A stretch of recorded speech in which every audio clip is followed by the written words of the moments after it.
Welcome back. For this video, I'll be showing you how to turn on two-step verification on your Google account. So from here, once you've opened Google, you want to click on your profile icon, then select Manage your Google account. Next, you want to select Security, and in your security settings, you want to scroll until you find two-step verification and click on it. So from here, you want to click on Turn on two-step verification, and then wait for it to be turned on.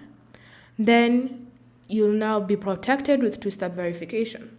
If you haven't already added a phone number or a recovery email, then you'll be prompted to add any of those options.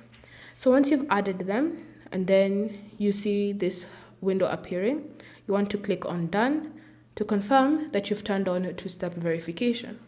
So from now on, whenever you're signing into your Google account, you'll need to use two-step verification to confirm that you're signing in. So this includes sending a code to your phone number or just a window appearing on your phone that's signed into your Google account. Thank you for watching. If you have any questions or comments, leave them down below and we'll get back to you.